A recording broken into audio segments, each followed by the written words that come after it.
Easy പോയിന്റിലേക്ക് ഏവർക്കും സ്വാഗതം. +1 സോഷ്യോളജിയുടെ ഫോക്കസ് ഏരിയ റിവിഷൻ 10ാമത്തെ ചാപ്റ്റർ. ഏർലി ഇന്ത്യൻ സോഷ്യോളജിസ്റ്റ്, ആദ്യകാല ഇന്ത്യൻ സാമൂഹ്യ ശാസ്ത്രജ്ഞർ. അതിലെ ആദ്യത്തെ സാമൂഹ്യ ശാസ്ത്രജ്ഞൻ നമ്മൾ പരിചയപ്പെടുത്താൻ പോകുന്നത് GS ഖുറയാണ്. ഇപ്പോൾ GS ഖുറ എന്ന് പറയുന്നത് ഗോവിന്ദ് സദാശിവ് ഖുറ. അദ്ദേഹം 1893 ജനിച്ചു. 1983 അദ്ദേഹം മരിച്ചത്. He was an Indian professor of sociology. സാമൂഹ്യശാസ്ത്രത്തിൻ്റെ ഒരു പ്രൊഫസറായിരുന്നു അദ്ദേഹം. In 1924 he became the second person to head the Department of Sociology at University of Bombay. അപ്പോൾ ബോംബെ യൂണിവേഴ്സിറ്റിയിലെ രണ്ടാമത്തെ ഹെഡ് ഓഫ് ദ ഡിപ്പാർട്ട്മെൻ്റ് ആയിരുന്നു അദ്ദേഹം. ഇപ്പോൾ 1919 department was set up in 1919 with an eminent British sociologist and town planner sir Patrick Geddes. അദ്ദേഹമായിരുന്നു first department of sociology head. ഇനി GS ഖുറയാണ് രണ്ടാമത്തെ ഡിപ്പാർട്ട്മെൻറ്റ് ഹെഡായിട്ട് വഹിച്ച ആളാണ് അദ്ദേഹം. GS Ghurye majorly worked on caste and race. അദ്ദേഹത്തിൻ്റെ പ്രധാന വിഷയങ്ങളെന്ന് പറഞ്ഞാൽ ജാതി, വംശം, ഇന്ത്യയിലെ അതിനെക്കുറിച്ചുള്ള പഠനമായിരുന്നു. Other work included the themes like tribes, kinship, family and marriage, culture, civilization and the historical role of cities, religions and the sociology of conflict and integration. ഇതൊക്കെ ഇദ്ദേഹത്തിൻ്റെ പ്രധാന കൃതികളായിരുന്നു. ഒരുപാട് കൃതികളുണ്ടായിരുന്നു. അദ്ദേഹം ഒരുപാട് വിഷയങ്ങളെക്കുറിച്ച് പഠിച്ചു. എങ്കിലും കാസ്റ്റ് ആൻഡ് റേസ് ആണ് അദ്ദേഹത്തിൻ്റെ പോപ്പുലർ വർക്കായിട്ട് അറിയപ്പെടുന്നത്. ഇനി അദ്ദേഹത്തിൻ്റെ കാസ്റ്റ് സിസ്റ്റത്തിൽ അദ്ദേഹം നൽകിയ സവിശേഷതകളെക്കുറിച്ചാണ് പറയുന്നത്. കാസ്റ്റ് സിസ്റ്റത്തിന് 6 സവിശേഷതകളുണ്ട് എന്ന് ക്ലാസിഫൈ ചെയ്ത അല്ലെങ്കിൽ ക്യാരക്ടറിസ്റ്റിക്സ് ഉണ്ട് എന്ന് നൽകിയ സാമൂഹ്യശാസ്ത്രത്തിന് കോൺട്രിബ്യൂട്ട് ചെയ്ത വ്യക്തിയാണ് GS ഖുറ. ഖുറേസ് ക്ലാസിഫിക്കേഷൻ, അതായത് 6 main features to help explain the functioning of caste system. ജാതി വ്യവസ്ഥയുടെ പ്രവർത്തനത്തെ വിവരിക്കാൻ വേണ്ടി വിശദീകരിക്കാൻ സഹായിക്കുന്നതിന് വേണ്ടി അദ്ദേഹം ജാതി വ്യവസ്ഥയുടെ 6 സവിശേഷതകൾ വിശദീകരിച്ചു. ഒന്നാമത്തത്, caste is an institution based on segmental revision. അതായത് സമൂഹത്തെ ജാതിയുടെ അടിസ്ഥാനത്തിൽ പല വിഭാഗമായി ഖണ്ഡവിഭജനം ചെയ്തിരിക്കുന്നു എന്ന് ഒന്നാമത്തെ സവിശേഷത. രണ്ടാമത്തെ സവിശേഷത, caste societies based on hierarchical division. അതായത് ജാതി സമൂഹം ശ്രേണീകരിച്ചിരിക്കുന്നു, ഉയർന്നതും താഴ്ന്നതുമായ ജാതി വിഭാഗത്തെ അങ്ങനെ ക്രമീകരിച്ചിരിക്കുന്നു എന്നുള്ളതാണ് രണ്ടാമത്തെ സവിശേഷത. മൂന്നാമത്തത്, the institution of caste necessarily involves restriction on social interaction. അതായത് സാമൂഹ്യ ഇടപെടലുകളെ സാമൂഹ്യ സ്ഥാപനം നിയന്ത്രിക്കുന്നു എന്നുള്ളത്. Caste also involves differential rights and duties for different caste. ഓരോ ജാതിക്കും ചില കടമകളും ആനുകൂല്യങ്ങളും നൽകുന്നു. ഇനി അടുത്തത്, caste restrict the choice of occupation. തൊഴിൽ തിരഞ്ഞെടുക്കുവാനുള്ള ആ ഒരു സ്വാതന്ത്ര്യത്തെ ജാതി നിയന്ത്രിക്കുന്നു. ഓരോരുത്തർക്കും ഓരോ ജാതിക്കനുസരിച്ച് ഒരു കുലത്തൊഴിൽ അനുശാസിക്കുന്നു. Caste involve strict restriction on marriage. അതായത് ജാതിയിൽ വിവാഹത്തിന് കർശന നിയന്ത്രണമുണ്ട്. സ്വജാതി വിവാഹം ആണ്, അതുകൊണ്ട് സ്വഗണ വിവാഹമാണ് ജാതി വ്യവസ്ഥ അനുശാസിക്കുന്നത്. എൻഡോഗമി എന്ന് പറഞ്ഞാൽ സ്വഗണ വിവാഹം, സ്വന്തം ഗണത്തിൽ നിന്നുള്ള വിവാഹം. ഇത് കുറച്ചും കൂടി ഡീറ്റെയിൽ ആയിട്ട് കൊടുക്കുകയാണെങ്കിൽ, സെഗ്മെൻ്റൽ ഡിവിഷൻ ഓഫ് സൊസൈറ്റി എന്നുള്ളത്, caste system divide the whole society into various segments or section. പല വിഭാഗങ്ങളായിട്ട് ജാതിയുടെ അടിസ്ഥാനത്തിൽ തരംതിരിക്കുന്നു. Each of these caste is a well developed social group.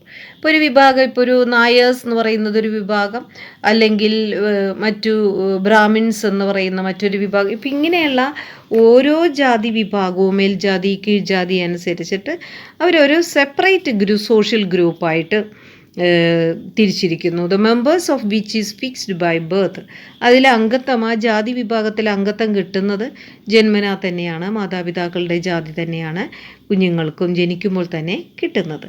So change from one caste to another caste is not possible. അതുകൊണ്ട് തന്നെ നമുക്ക് ജാതിയിൽ നിന്ന് മറ്റൊരു ജാതിയിലേക്കുള്ള മാറ്റം സാധ്യമല്ല. ഇനി രണ്ടാമത്തത് ശ്രേണി, hierarchy. The caste system is characterized by hierarchical order. അതായത് ചില ജാതികൾക്ക് ഉയർന്ന സ്ഥാനം, ചില ജാതികൾക്ക് താഴ്ന്ന സ്ഥാനം, അങ്ങനെ ക്രമീകരിച്ചിരിക്കുകയാണ്. Dumont believes that the hierarchical order of the caste system is based on the concept of purity and pollution. അപ്പോൾ പ്യൂരിറ്റി, ശുദ്ധി അശുദ്ധി എന്ന ഒരു ആശയത്തിൻ്റെ അടിസ്ഥാനമാക്കിയാണ് ചില ജാതി ശുദ്ധരാണ്, അവർ ഉയർന്ന സ്ഥാനത്തും അശുദ്ധരായ ജാതിക്കാർ താഴ്ന്ന സ്ഥാനത്തും എന്ന് പറയുന്നത്. At the top of this hierarchy are Brahmins. അപ്പോൾ ഏറ്റവും ഉയർന്ന സ്ഥാനം ബ്രാഹ്മണനും ഏറ്റവും താഴ്ന്ന സ്ഥാനം ജാതിയിലെ ഏറ്റവും താഴ്ന്ന സ്ഥാനം ശൂദ്രനുമായിട്ടാണ് കൊടുത്തിട്ടുള്ളത്. ഇനി മൂന്നാമത്തെ സവിശേഷത restriction on feeding and social intercourse. ഭക്ഷണ കാര്യത്തിലും സാമൂഹ്യ ഇടപഴകലിലും നിയന്ത്രണം. In the caste system there are several restrictions which are related to food, drink and social intercourse. അതായത് ഭക്ഷണം, പാനീയം, അതുപോലെ തന്നെ സാമൂഹ്യ ഇടപഴകൽ എന്നിവയുമായി ബന്ധപ്പെട്ട ഒരുപാട് നിയന്ത്രണങ്ങൾ ജാതി വ്യവസ്ഥിതിയിലുണ്ട്. The members of upper caste cannot take food or water from the lower caste members. ഉയർന്ന ജാതിയിൽപ്പെട്ട ആൾക്ക് താഴ്ന്ന ജാതിക്കാരുടെ കയ്യിൽ നിന്ന് വെള്ളവും ഭക്ഷണ പദാർത്ഥങ്ങളും വാങ്ങിച്ച് കഴിക്കാൻ പാടുള്ളതല്ല. Even not interact with the members of other caste. മറ്റുള്ളവരുമായി, താഴ്ന്ന ജാതിക്കാരുമായി ഇടപഴകൽ വരെ സാധ്യമല്ല. But the vice versa is permissible. പക്ഷെ തിരിച്ച് അതായത് ഭക്ഷണ പാനീയങ്ങൾ ബ്രാഹ്മണരുടെ ഉയർന്ന ജാതിക്കാരുടെ കയ്യിൽ നിന്ന് താഴ്ന്ന ജാതിക്കാർക്ക് വാങ്ങിക്കഴിക്കാം. അതുപോലെ തന്നെ താഴ്ന്ന ജാതിക്കാർക്ക് ഓരോ കാര്യത്തിനും ഉയർന്ന ജാതിക്കാരെ ആശ്രയിച്ച് നിൽക്കാം. പക്ഷെ ഡിസ്റ്റൻസ് ഒക്കെ ഉണ്ട്. അടുത്ത് സാമൂഹ്യ അകലം പാലിച്ചിട്ട് വേണം അവരുടെ അടുത്ത് വരാൻ. ഒരുപാട് ദൂരെ നിൽക്കണം, ഫിസിക്കൽ ടച്ച് ഒന്നും പാടില്ല. അപ്പോൾ അങ്ങനെയുള്ള ഇടപഴകൽ ഉണ്ട്. ഇനി സിവിൽ ആൻഡ് റിലീജിയസ് ഡിസബിലിറ്റീസ്. മതപരമായ അല്ലെങ്കിൽ സാമൂഹ്യപരമായ അവശത. In the caste system, there is an unequal distribution of privileges. ആനുകൂല്യങ്ങളും നിയന്ത്രണങ്ങളും ഒക്കെ വ്യത്യാസമാണ്, ഓരോ ജാതിക്കാർക്കും വ്യത്യാസമാണ്. അതായത് ചില ഉയർന്ന ജാതിക്കാർക്ക് പ്രത്യേക പരിഗണന ലഭിക്കുന്നു. ഒരു അസമത്വപരമായ ഒരു രീതിയാണ് ജാതി വ്യവസ്ഥ. Generally the higher caste people enjoy all the privileges. ഉയർന്ന ജാതിക്കാർക്ക് എല്ലാവിധ ആനുകൂല്യങ്ങളും ഉണ്ട്, പദവികളുണ്ട്. And the lower caste people are put to all kind of restriction. താഴ്ന്ന ജാതിക്കാർക്ക് അശുദ്ധി എന്ന് പറയുന്ന, അയിത്തം എന്ന് പറയുന്നത് കൽപ്പിച്ചിരിക്കുന്നു. അവർക്ക് ജോലി താഴ്ന്ന തരത്തിലുള്ള ജോലിയെ ചെയ്യാൻ പാടുള്ളൂ. അപ്പം അങ്ങനെയുള്ള റെസ്ട്രിക്ഷൻസ്, ക്ഷേത്രങ്ങളിൽ പൊതുവഴിയിൽ അവർക്ക് പ്രവേശിച്ചുകൂടാ, അങ്ങനെയുള്ള എല്ലാത്തരം റെസ്ട്രിക്ഷൻസ്. വിദ്യാഭ്യാസം പോലും അവർക്ക് നിഷേധിച്ചിരുന്നു. ആരാധന സ്വാതന്ത്ര്യം പോലും അവർക്ക് ഇല്ലായിരുന്നു. Restricted choice of occupation. അതുപോലെ തന്നെ തൊഴിൽ തിരഞ്ഞെടുക്കാനും കൂടിയുള്ള നിയന്ത്രണം.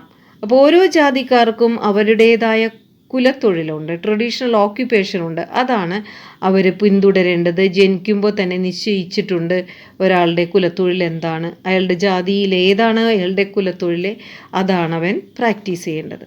Under the caste system each caste has its own traditional occupation. Occupation is fixed at the time of birth. അപ്പോൾ ജന്മനാ തന്നെ അവൻ ഇതാണ് ജോലി ചെയ്യേണ്ടവൻ എന്ന് നിശ്ചയിച്ചിട്ടുണ്ട്. അവൻ്റെ കഴിവിനോ അവൻ്റെ ആ ഒരു വൈദഗ്ധ്യത്തിനോ ഒന്നും യാതൊരു സ്ഥാനം ഇല്ല അവിടെ. And the members of the caste are forced to follow the occupation of that caste. അപ്പോൾ അത് താല്പര്യമില്ല, ആ പ്രൊഫഷൻ, ആ ഒരു തൊഴിൽ ചെയ്യാൻ താല്പര്യമില്ല എന്നൊന്നും പറഞ്ഞിട്ട് കാര്യമില്ല. അത് നിർബന്ധമായി അവരത് ചെയ്യണം. അത് അവരുടെ കുലത്തൊഴിലാണ്. മറ്റൊരു ജോലിയും ചെയ്യുവാനുള്ള അവന് അനുവാദം ഇല്ലായിരുന്നു. ഇനി റെസ്ട്രിക്ഷൻ ഓൺ മാരേജ് എന്ന് പറയുമ്പോൾ വിവാഹത്തിനുള്ള നിയന്ത്രണം. In the caste system the principles of endogamy, സ്വഗണ വിവാഹം, അതാണ് സ്ട്രിക്ട്ലി ഫോളോ ചെയ്യുന്നത്. That means marriage within the own caste. സ്വന്തം ജാതിയിൽ നിന്ന് മാത്രം അല്ലെങ്കിൽ സബ് ജാതിയിൽ നിന്ന് മാത്രമേ വിവാഹം കഴിക്കാൻ പാടുള്ളൂ. ഇതൊക്കെയാണ് GS ഗുറയുടെ 6 ക്യാരക്ടറിസ്റ്റിക്സ് ഓഫ് കാസ്റ്റ്. ഇത് വളരെ ഇമ്പോർട്ടൻ്റ് ആണ്. ഇനി അദ്ദേഹത്തെക്കുറിച്ച് പറയുകയാണെങ്കിൽ, ഒന്ന് കൺക്ലൂഡ് ചെയ്യുകയാണെങ്കിൽ, he also headed the Bombay anthropological society for some years. അദ്ദേഹം ആന്ത്രപ്പോളജിക്കൽ സൊസൈറ്റിയുടെ തലവനായിരുന്നു. പിന്നെ അദ്ദേഹത്തിനെ അറിയപ്പെടുന്നത് ഫാദർ ഓഫ് ഇന്ത്യൻ സോഷ്യോളജി എന്നാണ്. പലപ്പോഴും വൺ വേർഡ് ചോദിക്കാറുണ്ട്. അതുപോലെ അദ്ദേഹത്തിൻ്റെ പുസ്തകത്തിൻ്റെ ബുള്ളറ്റിൻ, അദ്ദേഹം ഇന്ത്യൻ സോഷ്യോളജിക്കൽ സൊസൈറ്റിയുടെ സ്ഥാപകനാണ്. അതുപോലെ സോഷ്യോളജിക്കൽ ബുള്ളറ്റിൻ്റെയും സ്ഥാപകനായിട്ട് അറിയപ്പെടുന്നു. ഇനി അടുത്ത ഇന്ത്യൻ സോഷ്യോളജിസ്റ്റാണ് DP മുഖർജി. DP മുഖർജി എന്ന് പറയുന്നത് പോപ്പുലർലി നോൺ ആസ് DP എന്നാണ് അദ്ദേഹത്തെ അറിയപ്പെടുന്നത്. അദ്ദേഹവും സാമൂഹ്യശാസ്ത്രം ഇന്ത്യയിൽ സ്ഥാപിച്ചവരിൽ ഒരാൾ തന്നെയാണ്. സ്ഥാപക പിതാക്കന്മാരിൽ ഒരാളാണെന്ന് അദ്ദേഹത്തെ അറിയപ്പെടുന്നു. അദ്ദേഹത്തിൻ്റെ ഫുൾ നെയിം ദുർജതി പ്രസാദ് മുഖർജി എന്നാണ്, DP മുഖർജി. ഇനി അദ്ദേഹത്തിൻ്റെ അഭിപ്രായത്തിൽ the study about Indian society, Indian സമൂഹത്തെക്കുറിച്ചുള്ള പഠനം എന്ന് പറഞ്ഞാൽ തീർച്ചയായിട്ടും നമ്മുടെ പാരമ്പര്യത്തെക്കുറിച്ച് പഠിക്കണമെന്നാണ് അദ്ദേഹം പറയുന്നത്. ഇന്ത്യയിലെ പാരമ്പര്യം അറിയണം, അറിയാതെ ഇന്ത്യൻ സൊസൈറ്റിയെക്കുറിച്ച് പഠിക്കാൻ പറ്റില്ല എന്ന് പറഞ്ഞ വ്യക്തിയാണ് DP. അദ്ദേഹത്തിൻ്റെ അഭിപ്രായത്തിൽ ഇന്ത്യൻ സമൂഹത്തെക്കുറിച്ച് പഠിക്കുക എന്നതിൻ്റെ അർത്ഥം ഇന്ത്യയുടെ സാമൂഹ്യ പാരമ്പര്യങ്ങൾ പഠിക്കുകയും അറിയുകയും ചെയ്യുക എന്നതായിരുന്നു. ഇനി his study of tradition not only includes its past. അപ്പോൾ നമ്മളിപ്പോൾ ട്രഡീഷൻ എന്ന് പറയുമ്പോൾ എന്താ ഉദ്ദേശിക്കുന്നത്? പാരമ്പര്യം, പാസ്റ്റ്, അതിൽ വരുന്ന മാറ്റത്തെക്കുറിച്ച് പഠിക്കുന്നില്ല എന്നർത്ഥമില്ല. അതിലെ മാറ്റത്തെക്കുറിച്ചും പഠിക്കുന്നു. But also it sensitivity to change and hence it is a living tradition. അതുകൊണ്ട് പാരമ്പര്യം എന്ന് പറയുമ്പോൾ അദ്ദേഹം പറയുന്നത് ഭൂതകാലം മാത്രമല്ല, മാറ്റം അതും ഒക്കെ ഉൾപ്പെടുത്തിക്കൊണ്ട് അതുകൊണ്ട് അതിനെ പറയുന്നത് ലിവിങ് ട്രഡീഷൻ അല്ലെങ്കിൽ ജീവിത പാരമ്പര്യം എന്ന് പറയുന്നു. അപ്പോൾ പാരമ്പര്യമൊക്കെ വാമൊഴിയിലൂടെയും വരമൊഴിയിലൂടെയും ആളുകൾ ഓർത്തെടുത്ത് അടുത്ത തലമുറയ്ക്ക് പകർന്നു കൊടുക്കുമ്പോൾ അത് ഇന്ന് ജീവിക്കുന്ന ഇന്നത്തെ ഒരു ലൈഫ് സ്റ്റൈലാണ്. അതുകൊണ്ടാണ് ജീവിത പാരമ്പര്യം എന്ന് പറയുന്നത്. A living tradition is defined here as an intellectual and or practical discipline centred in A long standing cultural heritage. അതായത് നമ്മളിവിടെ ഒരു ദീർഘകാല സാംസ്കാരിക പൈതൃകം നമ്മൾ ഫോളോ ചെയ്യുകയാണ്. അതിലെ ബുദ്ധിപരവും പ്രായോഗികപരമായ എല്ലാ കാര്യങ്ങളും usually preserved and handed down through an oral tradition. ആളുകളത് സംരക്ഷിച്ച് വാമൊഴിയിലൂടെ മറ്റുള്ള തലമുറയിലേക്ക് പകർന്നു കൊടുക്കുന്നു. ആൻഡ് ഹെറിറ്റേജ് ഇൻവോൾവിങ്, അപ്പോൾ ആ പൈതൃകവും പാരമ്പര്യവും അടുത്ത തലമുറയിലേക്ക് പകർന്നു കൊടുക്കുന്നു. എന്തൊക്കെയാണ് അവർ പകർന്നു കൊടുക്കുന്നത്? അവിടെയുള്ള അറിവുകളൊക്കെ, അതുപോലെ wisdom, reflective practice and continuity based on universal value.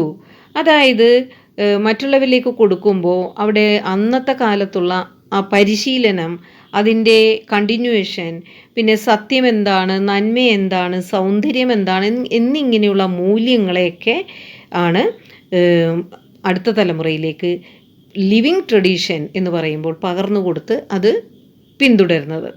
Understanding the tradition was necessary to understand the social system എന്ന് നമ്മൾ പറഞ്ഞു കഴിഞ്ഞു. DP പറയുന്നത് അതാണ്. ട്രഡീഷൻ മനസ്സിലാക്കുക എന്ന് പറഞ്ഞാൽ സോഷ്യൽ സിസ്റ്റം മനസ്സിലാക്കുക, ഇന്ത്യൻ സോഷ്യൽ സിസ്റ്റം മനസ്സിലാക്കുക എന്നത് തന്നെയാണ്. ഇനി DP's argument on Indian culture and society as different from the western society. അപ്പോൾ ഇന്ത്യൻ കൾച്ചറിനെ കുറിച്ചുള്ള, ഇന്ത്യൻ സമൂഹത്തെക്കുറിച്ചുള്ള അദ്ദേഹത്തിൻ്റെ അഭിപ്രായവും വെസ്റ്റേൺ സൊസൈറ്റിയെക്കുറിച്ചുള്ള അഭിപ്രായവും വ്യത്യസ്തമാണ്, പാശ്ചാത്യ സമൂഹത്തിൽ നിന്ന് വ്യത്യസ്തമാണ്. Indian culture is not individually. ഇപ്പോൾ പാശ്ചാത്യ സംസ്കാരം എന്ന് പറയുമ്പോൾ അത് വ്യക്തിപരമാണ്. അവിടെ വ്യക്തികൾക്ക് കൂടുതൽ പ്രാധാന്യം കൊടുക്കുന്നു, ഇൻഡിവിജ്വൽ ഫ്രീഡം ഉണ്ട്, അതുപോലെ ഇൻഡിവിജ്വലിറ്റിക്ക് പ്രാധാന്യമുണ്ട്, വ്യക്തികളുടെ കഴിവുകൾക്ക് പ്രാധാന്യമുണ്ട്. എന്നാൽ അവിടെ ഇന്ത്യൻ കൾച്ചറിൽ പറയുന്നത് ആൻ ഇൻഡിവിജ്വൽസ് ബിഹേവിയർ പാറ്റേൺ, ഒരു വ്യക്തിയുടെ പെരുമാറ്റം അതൊരു ഗ്രൂപ്പ് പാറ്റേൺ ആണ്. അത് നിശ്ചയിച്ചിരിക്കുന്നത് ജാതിയോ അല്ലെങ്കിൽ ആ ഒരു പ്രത്യേക നമ്മുടെ സാംസ്കാരിക ഗ്രൂപ്പോ ആയിരിക്കും ആ വ്യക്തി എങ്ങനെ പെരുമാറണം എന്ന് നിശ്ചയിക്കുന്നത്. അപ്പോൾ ഇവിടെ ഇന്ത്യൻ സൊസൈറ്റിയിലെ an individual behaviour pattern is rigidly fixed by his socio cultural group pattern. അവൻ്റെ സാംസ്കാരിക വിഭാഗങ്ങൾ ആവശ്യപ്പെടുന്ന നിർദ്ദേശിക്കുന്ന ആ ഒരു പെരുമാറ്റമാണ് വ്യക്തികളിവിടെ പിന്തുടരേണ്ടത്. ജാതി വ്യവസ്ഥ തന്നെയാണ് ഇവിടെ ഉദ്ദേശിച്ചിരിക്കുന്നത്. അപ്പോൾ ഇന്ത്യൻ സംസ്കാരം പാശ്ചാത്യ അർത്ഥത്തിൽ വ്യക്തിപരമല്ല. കാരണം അത് ഇന്ത്യൻ സമൂഹത്തിൽ വ്യക്തികളുടെ പെരുമാറ്റ രീതി അവൻ്റെ സാംസ്കാരിക സാമൂഹിക ഗ്രൂപ്പ് മാതൃക അനുസരിച്ച് രൂപപ്പെടുത്തിയതാണ്. അത് കർശനമായി നിശ്ചയിച്ചിരിക്കുകയാണ്. അതിൽ നിന്ന് അവന് മാറാനായിട്ട് സാധിക്കുകയില്ല. അപ്പോൾ ഇന്ത്യൻ സോഷ്യൽ സിസ്റ്റം എന്തിലൊക്കെയാണ്, ഏത് ഗ്രൂപ്പിലാണ്? അപ്പോൾ ഓറിയൻറ്റഡ് ടുവേർഡ്സ് ഗ്രൂപ്പ് സെക്റ്റ്, അത് കാസ്റ്റാണ് അതിൽ ഒരു വിഭാഗം ആയിട്ട് നമുക്കിവിടെ പറയേണ്ടത്.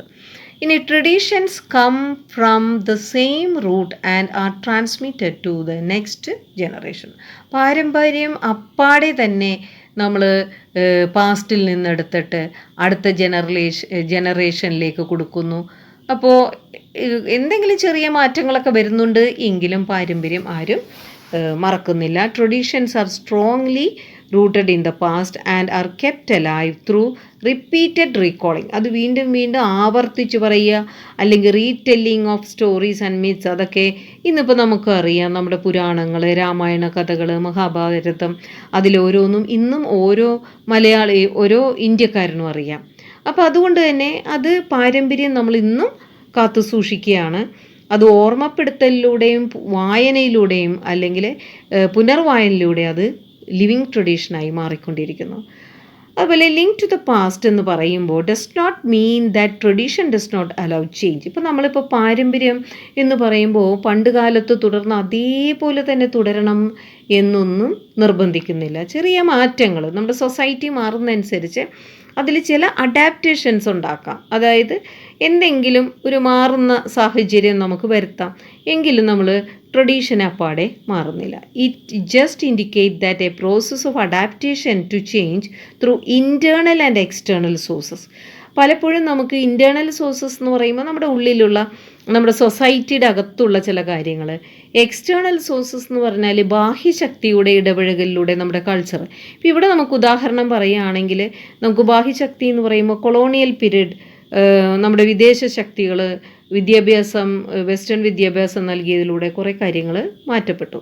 ഇനി ഇൻറ്റേർണൽ എന്ന് പറയുമ്പോൾ നമ്മുടെ ഇവിടെ കാർഷിക അല്ലെങ്കിൽ ഓരോ ഇൻറ്റേർണലായിട്ട് സൊസൈറ്റിയിൽ വരുന്ന വ്യത്യാസങ്ങൾ, പുരോഗമനങ്ങൾ, എക്കണോമിക് റവല്യൂഷൻസ്, ഇൻഡസ്ട്രിയലൈസേഷൻ, അർബനൈസേഷൻ, അതിലൂടെ നമുക്ക് പാരമ്പര്യത്തിൽ നിന്ന് അല്പം മാറേണ്ടി വന്നു.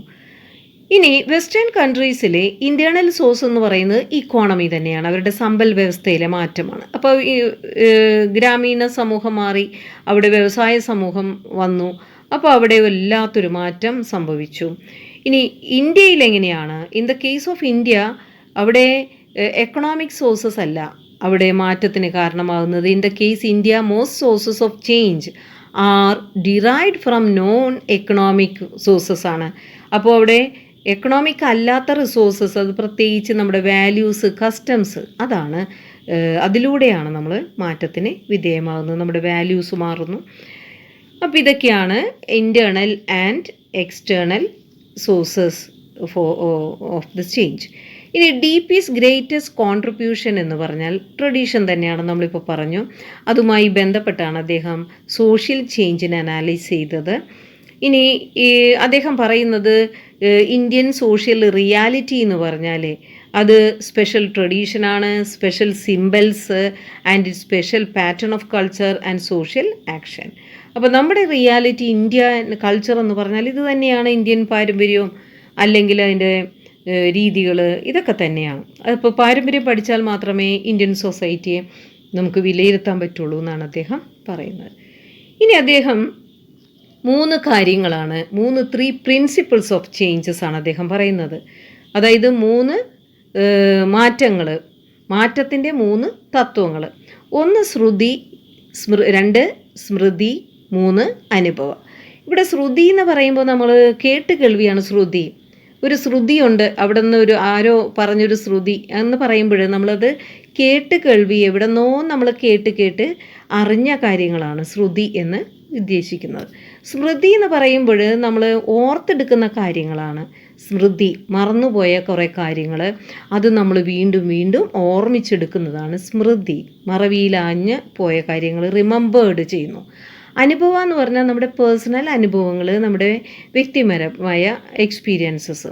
അപ്പം ഈ 3 കാര്യങ്ങളിലൂടെയാണ് നമ്മൾ മാറ്റങ്ങൾ ഉണ്ടാകുന്നത്, ഇന്ത്യൻ പാരമ്പര്യത്തിലെ മാറ്റങ്ങൾ ഉണ്ടായത് എന്ന് അദ്ദേഹം പറയുന്നത്. ഇതിലൂടെയൊക്കെയാണ് ശ്രുതി, സ്മൃതി, അനുഭവ. ഇനി ശ്രുതി എന്ന് പറഞ്ഞാൽ കേട്ടുകേൾവി എന്ന് വേണമെങ്കിൽ മലയാളത്തിൽ പറയാം. Means that which has been heard. എവിടെയോ കുറേ കേട്ട കാര്യങ്ങൾ, ആരോ പറഞ്ഞിട്ടുള്ള കാര്യങ്ങൾ, അത് നമ്മളിലേക്ക് എത്തുമ്പോൾ സമൂഹത്തിലേക്ക് മാറ്റങ്ങൾ സംഭവിക്കുന്നു. Or communicated from the beginning, ആദ്യം മുതലേ നമ്മൾ കേട്ടുകൊണ്ടിരിക്കുന്ന കാര്യങ്ങൾ. അതിവിടെ ഉദ്ദേശിക്കുന്നത് വേദങ്ങളാണ്. വേദങ്ങളാണ് ഓരോ കാര്യങ്ങൾ നമുക്ക് പറഞ്ഞ് തരുന്നത്. അപ്പോൾ ശ്രുതി എന്നുള്ളത് ഇവിടെ വേദങ്ങളെയാണ് സൂചിപ്പിക്കുന്നത്. Shruti means which has been heard. Shruti refers to Veda. ഇനി സ്മൃതി എന്ന് പറഞ്ഞാൽ മെമ്മറിയാണ്, ഓർമ്മ. മീൻസ് വിച്ച് ഈസ് റിമെമ്പേർഡ്, ഓർമ്മിച്ചെടുക്കുന്നു. Which is based upon memory, അത് നമ്മളുടെ ഓർമ്മയെ അടിസ്ഥാനപ്പെടുത്തിയാണ്, അല്ലെങ്കിൽ നമ്മുടെ ഹ്യൂമൻ ഇൻ്റലക്റ്റിനെ അടിസ്ഥാനപ്പെടുത്തിയാണ്, ബുദ്ധിശക്തിയെ അടിസ്ഥാനപ്പെടുത്തിയതാണ്. In other words which is produced out of human intellect. ഇനി സ്മൃതി എന്ന് പറയുമ്പോൾ ഇവിടെ റെപ്രസെൻ്റ് ചെയ്യുന്നത് റെഫേഴ്സ് ടു ദ ധർമ്മശാസ്ത്രമാണ് സ്മൃതി എന്ന് ഉദ്ദേശിക്കുന്നത്. അപ്പോൾ smriti means something which has to be remembered. അത് ഓർത്തിരിക്കേണ്ടവയാണ്, മറന്നു കളയേണ്ടവയല്ല. അത് നമ്മൾ ഫോളോ ചെയ്യേണ്ട ചില റിട്ടൺ കോഡ്സ്, നിയമങ്ങളൊക്കെയാണ്. മനുസ്മൃതിയൊക്കെ നിങ്ങൾക്ക് അതിനൊരു ഉദാഹരണമായിട്ട് എടുക്കാം. It is also means traditions that have to be remembered. അതുകൊണ്ടാണ് പറയണത് ആ മര്യാദകൾ, നമ്മുടെ ചില ആചാരങ്ങൾ, ചട്ടങ്ങൾ, ഇതൊന്നും നമ്മൾ മറക്കേണ്ടതല്ല, ഇത് ഓർമ്മിച്ച് എടുക്കേണ്ടതാണ്. അതെന്താണ്? പാരമ്പര്യമാണ്. അപ്പോൾ പാരമ്പര്യമാണ് ഇവിടെ അർത്ഥമാക്കുന്നത്. So smritis are the tradition. അപ്പോൾ ഓർത്തെടുക്കേണ്ട കാര്യങ്ങൾ എന്താണ്? പാരമ്പര്യമാണ്. That are handed down to us from the time immemorial. അപ്പോൾ നമുക്ക് എന്ന് തുടങ്ങിയാണ് എന്നറിയാൻ പാടില്ല, പണ്ട് മുതലേ നമ്മളുടെ തലമുറയായി കൈമാറി കിട്ടിയ പാരമ്പര്യങ്ങളാണ് സ്മൃതീസ് എന്ന് പറയുന്നത്. ഓഫ് വിച്ച് അനുഭവ ഓർ അല്ലെങ്കിൽ personal experience is the revolutionary one. അപ്പോൾ നമ്മുടെ പേഴ്സണൽ എക്സ്പീരിയൻസ് ആണ് എപ്പോഴും നമുക്ക് വിപ്ലവകരമായത്, മാറ്റങ്ങൾ സൃഷ്ടിക്കുന്നത്. അപ്പോൾ അദ്ദേഹത്തിൻ്റെ അഭിപ്രായത്തിൽ അദ്ദേഹം പറയുന്നത് ട്രഡീഷൻ എന്ന് പറഞ്ഞാൽ അങ്ങനെ അന്ധമായി ആരാധിക്കുകയൊന്നും വേണ്ട.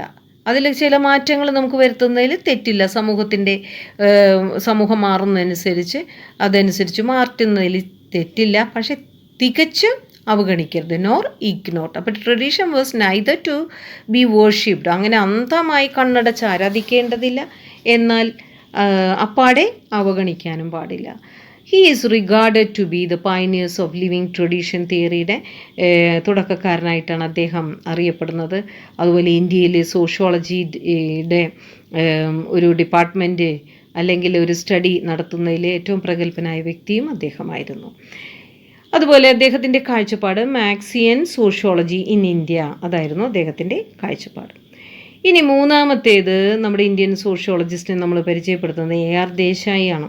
AR ദേശായി എന്ന് പറഞ്ഞാൽ അദ്ദേഹം ഒരു മാർക്സിസ്റ്റാണ്, അതുപോലെ ആക്ടിവിസ്റ്റാണ്, അതുപോലെ ഒരു പൊളിറ്റീഷ്യൻ കൂടിയായിരുന്നു. അദ്ദേഹം ഡിപ്പാർട്ട്മെൻറ്റ് ഹെഡ് തന്നെ ആയിരുന്നു. 1967 സോഷ്യോളജി ഡിപ്പാർട്ട്മെൻറ്റ്, ബോംബെ സർവകലാശാലയുടെ സോഷ്യോളജി ഡിപ്പാർട്ട്മെൻറ്റ് ഹെഡായിരുന്നു. അദ്ദേഹം വളരെ നേരിട്ട് പൊളിറ്റിക്സിൽ ഇടപഴകിയിരുന്ന ആളാണ്. AR Desai is one of the rare Indian sociologist who was directly involved in politics as A formal member of political party. അതുപോലെ തന്നെ അദ്ദേഹം ഒരു ലൈഫ് ലോങ് മാർക്സിസ്റ്റ് ആയിരുന്നു. അദ്ദേഹത്തിൻ്റെ മാർക്സിസ്റ്റ് പൊളിറ്റിക്കൽ ഗ്രൂപ്പുമായി ചേർന്ന് ഒക്കെയാണ് അദ്ദേഹം ജീവിച്ചിരുന്നതും സോഷ്യോളജി പഠനമൊക്കെ നടത്തിയിരുന്നത്. ഇനി അദ്ദേഹത്തിൻ്റെ ഏറ്റവും പ്രധാനപ്പെട്ട വർക്കാണ് social background of Indian nationalism. അതായത് ഇന്ത്യൻ ദേശീയത ഉണ്ടാകാനുള്ള പശ്ചാത്തലം, സാമൂഹ്യ പശ്ചാത്തലം എന്താണ് എന്ന് അതിനെക്കുറിച്ച് അദ്ദേഹം പഠനം നടത്തി. ആ പശ്ചാത്തലം വേറെ ഒന്നുമായിരുന്നില്ല, ബ്രിട്ടീഷുകാരുടെ ഭരണം തന്നെയായിരുന്നു പശ്ചാത്തലം. പിന്നെ അദ്ദേഹത്തിൻ്റെ മറ്റു വർക്കുകളാണ് peasant movements, rural sociology, modernisation and urban issue, political sociology, forms of state and human rights എന്നിവ. ഇനി ദേശായിയുടെ Marxist analysis of Indian nationalism, അദ്ദേഹമാണ് ഇന്ത്യൻ ദേശീയതയെ ഒരു ക്രിറ്റിക്കൽ മൈൻഡിലൂടെ മാർക്സിസ്റ്റ് അനാലിസിസ് ചെയ്തത്. Where he gave prominence to economic process. അവിടെ അദ്ദേഹം പ്രാധാന്യം കൊടുത്തത് നമ്മുടെ സമ്പൽ വ്യവസ്ഥ, അതുപോലെ തന്നെ division of specific conditions of British colonialism. അപ്പോൾ അതായത് ബ്രിട്ടീഷ് കൊളോണിയലിസത്തിൻ്റെ വ്യവസ്ഥ, അവരുടെ വിഭജനം, നമ്മുടെ സമ്പൽ വ്യവസ്ഥ, സാമ്പത്തിക പ്രക്രിയ, ഇതൊക്കെ എങ്ങനെയാണ് ദേശീയതയ്ക്ക് കാരണമായത് എന്നാണ് അദ്ദേഹം അനലൈസ് ചെയ്തത്. According to Desai, Indian nationalism is the result of material conditions created by the British colonialism. അതായത് ബ്രിട്ടീഷ് കൊളോണിയലിസം സൃഷ്ടിച്ച ഭൗതിക സാഹചര്യങ്ങളുടെ ഒരു അനന്തരഫലമാണ് ഇന്ത്യൻ ദേശീയത എന്ന് അദ്ദേഹം അഭിപ്രായപ്പെട്ടു. Britishers develop new economic relations. നമുക്കറിയാം ബ്രിട്ടീഷുകാർ ഇവിടെ വന്നിട്ട് ഇൻഡസ്ട്രിയലൈസേഷൻ, മോഡേണൈസേഷൻ, അല്ലെങ്കിൽ തന്നെ ലാൻഡ് റിഫോംസ്, ഇതൊക്കെ നടത്തിയപ്പോഴേക്കും നമ്മൾക്കിവിടെ ഒരുപാട് മാറ്റങ്ങൾ വന്നു. ആളുകളുടെ ഇടയിൽ പല പ്രശ്നങ്ങളുണ്ടായി. ആളുകൾക്ക് പല സ്ഥലങ്ങളിലും ചിന്നിച്ചിതറിക്കിടന്ന ആളുകൾ അനുഭവിക്കുന്ന പ്രശ്നങ്ങൾ ഒന്നായിരുന്നു. അതുകൊണ്ട് തന്നെ അവർക്കൊരു ഐക്യബോധമുണ്ടായി, ദേശീയ ബോധമുണ്ടായി. അങ്ങനെയാണ് ഇന്ത്യൻ ദേശീയത ഉണ്ടായത്. Desai things that when traditions R linked with economic relation, ഇദ്ദേഹം പറയുന്നുണ്ട് നമ്മുടെ എക്കണോമിക് റിലേഷൻസ്, പാരമ്പര്യങ്ങൾ, സാമ്പത്തിക ബന്ധങ്ങളുമായി ബന്ധപ്പെടുമ്പോൾ അത് പാരമ്പര്യത്തെ അപ്പാടെ മാറ്റിക്കളയും. ഇപ്പം നമ്മുടെ ട്രഡീഷനും നമ്മുടെ എക്കണോമിക് റിലേഷൻസും വരുമ്പോൾ അവിടെ പാരമ്പര്യം മാറിപ്പോകുമെന്ന് അദ്ദേഹം വിശ്വസിച്ചു. അതുപോലെ തന്നെ അദ്ദേഹം പറഞ്ഞു, ഇനി ഇൻഡസ്ട്രിയലൈസേഷൻ വന്നിട്ടുണ്ട്, എക്കണോമിക് ഗ്രോത്ത് ഉണ്ട്, വിദ്യാഭ്യാസം ഉണ്ട്, അതുകൊണ്ട് തീർച്ചയായിട്ടും കാസ്റ്റ് സിസ്റ്റം ഒക്കെ അങ്ങ് ഇല്ലാണ്ടായി പോകും. It is in this context that he thinks that caste will disintegrate with the creation of a new social and material condition. അതേതായിരുന്നു? Industries, economic growth, education. ഈ 3 കാര്യങ്ങൾ കൊണ്ട് ജാതി വ്യവസ്ഥ അപ്പാടെ ഇല്ലാണ്ടാകുമെന്ന് അദ്ദേഹം വിശ്വസിച്ചു. ഇനി ആർ ദേശായിയുടെ ഫേമസ് ഒരു പോയിൻ്റാണ് വെൽഫെയർ സ്റ്റേറ്റിനെ കുറിച്ചുള്ള അദ്ദേഹത്തിൻ്റെ അഭിപ്രായം. അദ്ദേഹത്തിൻ്റെ അഭിപ്രായത്തിൽ ക്ഷേമരാഷ്ട്രം എന്ന് പറയുന്നത് വെറും ഒരു കെട്ടുകഥയാണെന്നാണ് അദ്ദേഹം പറയുന്നത്. ഒരു ക്ഷേമരാഷ്ട്രം എന്തായിരിക്കണമെന്നാണ് അദ്ദേഹം പറയുന്നത്. അപ്പോൾ നമ്മുടെ modern capitalist state was one of the most significant theme of interest to R Desai. അദ്ദേഹം ക്യാപിറ്റലിസ്റ്റ് സൊസൈറ്റിയെക്കുറിച്ച് ആണ് ഏറ്റവും കൂടുതൽ ഇഷ്ടപ്പെട്ടൊരു വിഷയം. അദ്ദേഹം മാർക്സിസ്റ്റ് അപ്രോച്ചിലൂടെ അദ്ദേഹം പറഞ്ഞത് detail critic of the Notion of welfare state, അതായത് ഒരു ക്ഷേമരാഷ്ട്രത്തെ അദ്ദേഹം ക്രിറ്റിസൈസ് ചെയ്യുകയാണ് ചെയ്തത്. ഇനി ക്ഷേമരാഷ്ട്രം എന്ന് പറഞ്ഞാൽ എന്താണെന്ന് അറിഞ്ഞാലേ ക്രിറ്റിസൈസ് ചെയ്യാനായിട്ട് പറ്റുള്ളൂ. അപ്പോൾ ക്ഷേമരാഷ്ട്രത്തിൻ്റെ ഫീച്ചേഴ്സ് ഇവിടെ ഞാൻ കൊടുത്തിട്ടുണ്ട്. ക്ഷേമരാഷ്ട്രം അദ്ദേഹം തന്നെ പറഞ്ഞതാണ് ക്ഷേമരാഷ്ട്രം എന്നാൽ എന്ത് എന്നുള്ളത്. A welfare state is A positive state. Positive state എന്ന് പറഞ്ഞാൽ എന്താണ്? ഒരു രാജ്യം അവരുടെ പൗരരുടെ എല്ലാ കാര്യങ്ങളും, എൻവയോൺമെൻറ്റൽ പ്രൊട്ടക്ഷൻ, അതുപോലെ സുരക്ഷ, ഭക്ഷ്യസുരക്ഷ, പബ്ലിക് ഹെൽത്ത്, ആരോഗ്യപരിപാലനം, education, health insurance, pension scheme, ഇങ്ങനെ പറയുന്ന എല്ലാ തരം സുരക്ഷയും കൊടുക്കുന്ന ഒരു സ്റ്റേറ്റാണ് പോസിറ്റീവ് സ്റ്റേറ്റ്. അതുപോലെ അപ്പോൾ വെൽഫെയർ സ്റ്റേറ്റ് എന്ന് പറഞ്ഞാൽ അതായിരിക്കണം, പോസിറ്റീവ് സ്റ്റേറ്റ് ആയിരിക്കണം. ഡെമോക്രസി ഉണ്ടായിരിക്കണം. തീർച്ചയായിട്ടും വെൽഫെയർ സ്റ്റേറ്റിൻ്റെ ഒരു ക്യാരക്ടറിസ്റ്റിക്സ് എന്ന് പറഞ്ഞാൽ ഡെമോക്രസി, ജനാധിപത്യമായിരിക്കണം.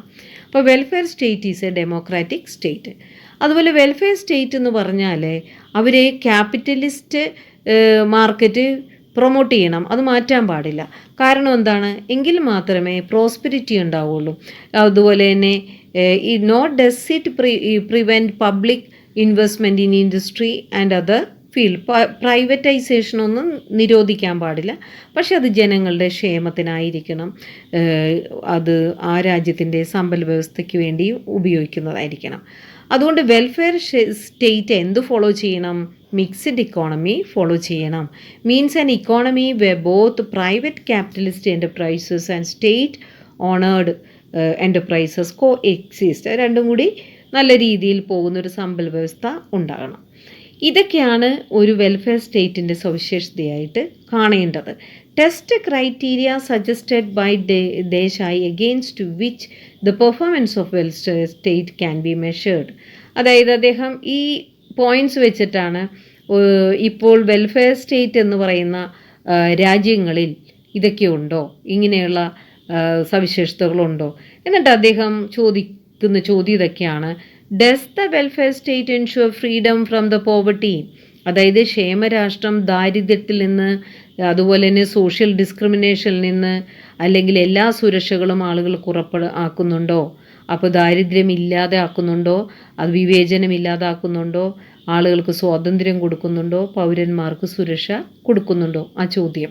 അപ്പോൾ ഓരോ രാജ്യം, ഇപ്പോൾ ഈ വെൽഫെയർ സ്റ്റേറ്റ് എന്ന് പറഞ്ഞാൽ ഏത് രാജ്യവും അത് ഉത്തരം പറയണം. Does the welfare state remove inequality of income? അതായത് വരുമാനത്തിലെ, ജനങ്ങളുടെ വരുമാനത്തിൽ അസമത്വമാണ്, അത് മാറ്റിയിട്ടുണ്ടോ? ഇൻഇക്വാളിറ്റി എന്ന് പറയുന്നത് ഉണ്ടോ? Does the welfare state transform the economy to use the capitalist profit to the benefit of meeting the real needs of community? നമ്മൾ പറഞ്ഞു welfare state capitalist profit ഉണ്ടാക്കാനായിട്ട് ഉള്ള ഇൻവെസ്റ്റ്മെൻറ്റ് ക്ഷണിക്കണം. അതെന്തിനു വേണ്ടിയാണ്? ആ സമുദായത്തിൻ്റെ ആവശ്യങ്ങൾക്ക് വേണ്ടിയാണ്. അത് ചെയ്യുന്നുണ്ടോ, അല്ലെങ്കിൽ ഈ മുതലാളിമാരുടെ പോക്കറ്റിലേക്കാണോ പ്രോഫിറ്റ് മുഴുവൻ പോകുന്നത്? Does the welfare state ensure stable development free from economic booms and depression? അതായത് സാമ്പത്തിക കുതിച്ചുചാട്ടത്തിൽ നിന്നും മാന്ദ്യത്തിൽ നിന്നും മുക്തമായ ഒരു സുസ്ഥിര വികസനം ക്ഷേമരാഷ്ട്രം ഉറപ്പാക്കുന്നുണ്ടോ? Does it provide employment for all? എല്ലാവർക്കും ജോലി കൊടുക്കുന്നുണ്ടോ, തൊഴിൽ കൊടുക്കുന്നുണ്ടോ? ഇവിടെ ആൻസർ ഈസ് നോ, ഇല്ല എന്നാണ് ഉത്തരം. അതുകൊണ്ട് തന്നെ notion of welfare state is a myth. ക്ഷേമരാഷ്ട്രം എന്ന ധാരണ വെറും ഒരു കെട്ടുകഥയാണ്, ഒരു മിഥ്യയാണ്. Using this test criteria identified for welfare state, Desai examines the performance of those states that are most often described as welfare state. അപ്പോൾ കുറേ രാജ്യങ്ങൾ, ബ്രിട്ടൻ, USA, മറ്റ് യൂറോപ്പിലുള്ള രാജ്യങ്ങളൊക്കെ പറയുന്നുണ്ട് അവർ വെൽഫെയർ സ്റ്റേറ്റ് ആണ്, ക്ഷേമരാഷ്ട്രമാണെന്ന്. അവിടെ ഇതൊക്കെ നടക്കുന്നുണ്ടോ? അപ്പോൾ ഇങ്ങനെ പരിശോധിക്കുകയും ഓക്കെ ഇതൊക്കെ വെറും കെട്ടുകഥയാണ്, എല്ലാം അതിശയോക്തിപരമാണ് എന്ന് കണ്ടെത്തുകയും ചെയ്തു. Thus most modern capitalist state even in the most developed countries fail to provide minimum levels of economic and social security to all their citizens. അവരുടെ പൗരന്മാർക്ക് ഈ ക്ഷേമരാഷ്ട്രം എന്ന അവകാശപ്പെടുന്ന വികസിത രാജ്യങ്ങളിൽ പോലും സുരക്ഷ, സാമ്പത്തിക സുരക്ഷ, സാമൂഹിക സുരക്ഷ നൽകുന്നതിൽ പരാജയപ്പെടുന്നു. They are unable to reduce economic inequality and often seem to encourage it. അതുപോലെ തന്നെ അവർക്കൊന്നും സാധിക്കുന്നില്ല ഇങ്ങനെ അസമത്വം കുറക്കാനൊന്നും. അതുപോലെ ചിലപ്പോൾ അസമത്വം പ്രോത്സാഹിപ്പിക്കുന്നതായിട്ടാണ് കാണുന്നത്. അതുകൊണ്ട് തന്നെ നമുക്കറിയാം so called welfare state have also been unsuccessful at enabling stable development free from market fluctuation. അപ്പം കമ്പോളത്തിൻ്റെ ഏറ്റക്കുറച്ചിൽ നിന്നും ഒന്നും അവർ മുക്തമല്ല. അതുകൊണ്ടൊക്കെ തന്നെ അവരുടെ ഈ ഹൈ ലെവൽ ഓഫ് അൺഎംപ്ലോയ്മെൻ്റ് ആണ് പല സ്ഥലങ്ങളിലും. അതുകൊണ്ട് തന്നെ welfare state is a myth എന്നാണ് പറയുന്നത്. ഇനി MN ശ്രീനിവാസും കൂടിയുണ്ട്. അടുത്തത് MN ശ്രീനിവാസാണ്. ഇപ്പോൾ ക്ലാസ്സിൽ അല്പം ലെങ്തായി പോവും എങ്കിലും MN ശ്രീനിവാസും കൂടി ഒന്ന് കവർ ചെയ്യാണ്. അപ്പോൾ MN ശ്രീനിവാസാണ് അടുത്ത ഇന്ത്യൻ സോഷ്യോളജിസ്റ്റ്. മൈസൂർ നരസിംഹചാർ ശ്രീനിവാസ് എന്നാണ് അദ്ദേഹത്തിൻ്റെ full name. Was an Indian sociologist and social ആന്ത്രോപോളജിസ്റ്റാണ് അദ്ദേഹം. അദ്ദേഹത്തിൻ്റെ പ്രധാനപ്പെട്ട വർക്ക് എന്ന് പറയുന്നത് കാസ്റ്റ് ആൻഡ് കാസ്റ്റ് സിസ്റ്റം, അതുപോലെ തന്നെ സോഷ്യൽ സ്ട്രാറ്റിഫിക്കേഷൻ, സാൻസ്ക്രിറ്റൈസേഷൻ, വെസ്റ്റേണൈസേഷൻ, അതുപോലെ തന്നെ ഡോമിനൻ്റ് കാസ്റ്റ്, ഇതൊക്കെയാണ് അദ്ദേഹത്തിൻ്റെ പ്രധാന കൺസെപ്റ്റ്. ഇനി അദ്ദേഹത്തിൻ്റെ കൃതികളെന്ന് പറഞ്ഞാൽ marriage and family in Mysore 1942, അതുപോലെ 52 അദ്ദേഹം രചിച്ച religion society among cooks in south India. അപ്പോൾ ഇതൊക്കെയാണ് അദ്ദേഹത്തിൻ്റെ ഫേമസ് ആയ കൃതികൾ. അദ്ദേഹത്തിനെ അറിയപ്പെടുന്നത് സ്വതന്ത്രാനന്ദ കാലഘട്ടത്തിലെ സാമൂഹ്യശാസ്ത്രജ്ഞൻ എന്നാണ്, ഇന്ത്യൻ സാമൂഹ്യശാസ്ത്രജ്ഞൻ എന്നാണ്. അതായത് സോഷ്യോളജിസ്റ്റ് ഓഫ് പോസ്റ്റ് ഇൻഡിപെൻഡൻസ് ഇറ. ഇനി അദ്ദേഹത്തിൻ്റെ വർക്ക് എന്ന് പറയുമ്പോൾ അദ്ദേഹം കൂടുതലും ബ്രിട്ടീഷ് ആന്ത്രപ്പോളജി, സോഷ്യൽ ആന്ത്രപ്പോളജിയുമായി ബന്ധപ്പെട്ടാണ് അദ്ദേഹം വില്ലേജ് സ്റ്റഡീസ് ഏറ്റവും കൂടുതൽ നടത്തിയിട്ടുള്ളത്. അതുപോലെ തന്നെ ഈ വില്ലേജ് സ്റ്റഡീസിൽ അദ്ദേഹം ഏറ്റവും ഫേമസ് ആയ പഠനമായിരുന്നു അദ്ദേഹത്തിൻ്റെ, ലോകം മുഴുവൻ അറിയപ്പെട്ട പഠനമായിരുന്നു. അതിലേറ്റവും പ്രധാനപ്പെട്ട ഒന്നായിരുന്നു religion and society among the cooks of south India. അവിടെയാണ് അദ്ദേഹം 1952 വില്ലേജ് പഠനത്തിലൂടെ അദ്ദേഹം ഒരു സംഭവം കണ്ടത്. ബ്രാഹ്മണൈസേഷൻ അദ്ദേഹം അതിനെ ആദ്യം പേര് കൊടുത്തു. അതായത് താഴ്ന്ന ജാതിക്കാർ ബ്രാഹ്മണരെ അനുകരിക്കുന്ന ഒരു രീതി.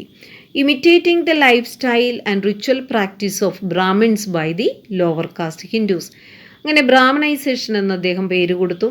The concept was used as an explanatory device to interpret changes observed in the ritual practices and lifestyles, lifeways of lower caste through intensive and careful field study. അദ്ദേഹം അത് മനസ്സിലാക്കി ഇങ്ങനെ ഒരു രീതിയുണ്ട്, ആളുകൾ ഇങ്ങനെ അന്ധമായിട്ട് അവരുടെ ഉയർന്ന ജാതിക്കാരുടെ ആചാരങ്ങളൊക്കെ ഫോളോ ചെയ്യുന്നു.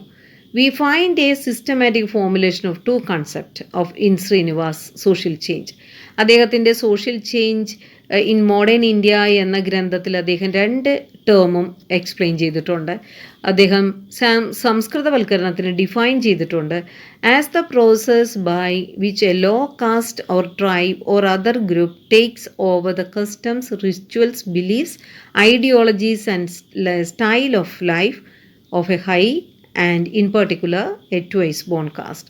ഇപ്പോൾ ട്വൈസ് ബോൺ എന്ന് പറഞ്ഞാൽ ദ്വിജൻ, 2 ജന്മം നേടിയവൻ. ആദ്യം മനുഷ്യനായി ജനിച്ചു, രണ്ടാമത് ഉപനയന സെറമണിയിലൂടെ പൂണൂൽ ധരിക്കുമ്പോൾ അവൻ ബ്രാഹ്മണനായി ജനിച്ചു. അതാണ് ദ്വിജൻ എന്ന് പറയുന്നത്. അപ്പോൾ ഇങ്ങനെ ഒരു ഗ്രൂപ്പ് അവരുടെ പൊസിഷൻ ഇമ്പ്രൂവ് ചെയ്യാൻ വേണ്ടിയാണ് ഇങ്ങനെ ചെയ്യുന്നത്, ഇമിറ്റേറ്റ് ചെയ്യുന്നതെന്ന് കാണാൻ സാധിച്ചു. അപ്പോൾ എല്ലാത്തരം ചേഞ്ചസ്, കൾച്ചറൽ സ്റ്റൈലും കസ്റ്റംസും റിച്വൽ പ്രാക്ടീസും ഒക്കെ അവർ ഇങ്ങനെ അനുകരിക്കുന്നു. ഈ ഫീൽഡ് സ്റ്റഡി അദ്ദേഹം നടത്തിയത് കൊടുകിലാണ്. അത് religion and society among the കൂഗ് ഓഫ് സൗത്ത് ഇന്ത്യ എന്ന് പറഞ്ഞ് അദ്ദേഹം അത് പബ്ലിഷ് ചെയ്യുകയും ചെയ്തു. പക്ഷേ പലർക്കും അദ്ദേഹത്തിൻ്റെ ചില ആശയങ്ങളോട് അഭിപ്രായ വ്യത്യാസം ഉണ്ടായിരുന്നു. ഡ്യൂമോണ്ട് ആൻഡ് പീക്കോക്ക് പറഞ്ഞത് ഇന്ത്യൻ സോഷ്യോളജിയിലെ വലിയ ക്ലാസിക്കാണ് അദ്ദേഹത്തിൻ്റെ ബുക്ക് എന്ന്. അദ്ദേഹത്തിൻ്റെ മറ്റ് caste, modernisation, process of social change എന്നൊക്കെ പറയുന്നതൊക്കെ വളരെ ഫേമസ് ആയ ഒന്നാണ്. ഇനി അദ്ദേഹത്തിൻ്റെ പ്രധാന ബ്രോഡ് ടൈപ്പ് ഓഫ് റൈറ്റിംഗ് ഉണ്ട്. 2 തരം റൈറ്റിങ്സ് ഉണ്ട്. ഗ്രാമപഠന 2 തരം രചനകളെ അടിസ്ഥാനമാക്കിയാണ്. ഒന്ന് ഫീൽഡ് വർക്കാണ്. ഫീൽഡ് വർക്ക് എന്ന് പറയുമ്പോൾ അത് ethnographic accounts of field work done in villages. അദ്ദേഹം അതായത് അവിടുത്തെ വംശീയ പഠനം നടത്തി അവിടെയുള്ള എല്ലാ കാര്യങ്ങളെയും ഫീൽഡിൽ നടന്ന് പഠിച്ച് അദ്ദേഹം കാര്യങ്ങൾ മനസ്സിലാക്കി. രണ്ടാമത്തത് അദ്ദേഹം ചരിത്രപരമായ വിശകലനം അല്ലെങ്കിൽ ഡിസ്കഷനിലൂടെ ആളുകളോടൊക്കെ ചോദിച്ചിട്ട് മനസ്സിലാക്കി ഒരു ഹിസ്റ്റോറിക്കൽ ആൻഡ് കൺസെപ്ച്വൽ ഡിസ്കഷൻ നടത്തി ഇന്ത്യൻ വില്ലേജിനെ കുറിച്ച്. അതുപോലെ തന്നെ അദ്ദേഹത്തിൻ്റെ അഭിപ്രായത്തിൽ വില്ലേജ് എന്ന് പറഞ്ഞാൽ അതൊരു വളരെ പ്രസക്തമായ സാമൂഹ്യ സ്ഥാപനം. ഈ പ്രാധാന്യം കൊടുത്തത് അദ്ദേഹം ഗ്രാമങ്ങൾക്കാണ്. പക്ഷെ അദ്ദേഹത്തിനെ ക്രിറ്റിസൈസ് ചെയ്തത് ബ്രിട്ടീഷ് അഡ്മിനിസ്ട്രേറ്റർ, ആന്ത്രപ്പോളജിസ്റ്റൊക്കെ പറയുന്നത് അദ്ദേഹം ക്രിറ്റിസൈസ് ചെയ്തു ബ്രിട്ടീഷ് അഡ്മിനിസ്ട്രേറ്റർ, ആന്ത്രപ്പോളജിസ്റ്റിൻ്റെയൊക്കെ അഭിപ്രായത്തോടെ. അവർ ബ്രിട്ടീഷേഴ്സ് പറഞ്ഞത് ഇന്ത്യൻ ഗ്രാമങ്ങൾ മാറ്റത്തിന് വിധേയമാകുന്നില്ല, ഇന്ത്യൻ വില്ലേജ് ആസ് അൺചേഞ്ചിങ് എന്നാണ് പറഞ്ഞത്. സെൽഫ് സഫിഷ്യൻ്റ് ആണ്, സ്വയം പര്യാപ്തമാണെന്നാണ് പറഞ്ഞത്. അതുപോലെ ലിറ്റിൽ റിപ്പബ്ലിക്കാണ്, അവർ സ്വയം പര്യാപ്തമായ റിപ്പബ്ലിക്കാണ് എന്നാണ് ഇവർ പറഞ്ഞത്. പക്ഷേ ശ്രീനിവാസ് അവരെ വിമർശിച്ചിട്ട് പറഞ്ഞു ഇത് ഗ്രാമങ്ങളും മാറ്റത്തിന് വിധേയമാകുന്നുണ്ട്. യൂസിങ് ഹിസ്റ്റോറിക്കൽ സോഷ്യോളജിക്കൽ എവിഡൻസ് കാണിച്ചിട്ടാണ് ശ്രീനിവാസം പറഞ്ഞത് വില്ലേജുകളും മാറ്റത്തിന് വിധേയമാകുന്നുണ്ട്. അതുപോലെ തന്നെ he emphasise the usefulness of the village as the concept. അദ്ദേഹം വില്ലേജ് എന്ന സങ്കല്പത്തെ വളരെ അത് എടുത്തു പറയുകയും ചെയ്തു. ആ ഗ്രാമങ്ങൾക്കാണ് കൂടുതൽ പ്രാധാന്യം അദ്ദേഹം കൊടുത്തത്. എന്നാൽ ലൂയി ഡീമോണ്ട് ഇതിനെതിരെയാണ് പറഞ്ഞത്, വില്ലേജ് സ്റ്റഡിക്കെതിരെയാണ് പറഞ്ഞത്. ഇവിടെ വില്ലേജിനല്ല പ്രാധാന്യം, വില്ലേജ് ചിലപ്പോൾ നശിക്കാം, അവിടെയുള്ള ആളുകൾ അവിടെ നിന്ന് പോകാം, പക്ഷേ സ്ഥാപനങ്ങൾക്കാണ് ഇവിടെ പ്രാധാന്യം. കാസ്റ്റ്, ഫാമിലി, റിലീജിയസ് ഇതിനൊക്കെയാണ് പ്രാധാന്യം. They thought that social institution like caste were more important than something like a village due to the reason that village may live or die. Village ചിലപ്പോൾ ഇല്ലാതെയാകാം, തകർന്നു പോകാം, ആളുകൾ അവിടെ നിന്ന് മാറിപ്പോകാം. പക്ഷേ ആളുകൾ പോകുമ്പോഴും അവരോടൊപ്പം അവരുടെ ജാതി, അവരുടെ മതം, അവരുടെ വിവാഹം എന്നിങ്ങനെയുള്ള സ്ഥാപനങ്ങൾ അവരോടൊപ്പം കൊണ്ടുപോകും. അതുകൊണ്ട് ഈ എം.എൻ. ശ്രീനിവാസൻ കൊടുത്തിരിക്കുന്ന വില്ലേജ് എന്നുള്ള ആ ഒരു വില്ലേജിനുള്ള പ്രാധാന്യം മറ്റുള്ളവരെ അത് വിമർശിക്കുകയാണ് ചെയ്തത്. അവർ പറഞ്ഞു വില്ലേജ് നശിക്കുകയാണെങ്കിൽ അതോടൊപ്പം സ്ഥാപനങ്ങൾ അവർ കൂടെ കൊണ്ടുപോകും. അപ്പോൾ ഇവിടെ സ്ഥാപനങ്ങളാണ് ശക്തമായ ഒരു എൻറ്റിറ്റി ആയിട്ട് നിൽക്കുന്നത് എന്ന്. അപ്പോൾ ഈ 3 സോഷ്യോളജിസ്റ്റ്, ഇന്ത്യൻ സോഷ്യോളജിസ്റ്റാണ് 10ാമത്തെ ചാപ്റ്ററിൽ വളരെ ഇമ്പോർട്ടൻ്റ് ആയിട്ടുള്ളത്. അപ്പോൾ ഇത് നന്നായിട്ട് പഠിക്കുക, നല്ല മാർക്ക് വാങ്ങുക. All the best.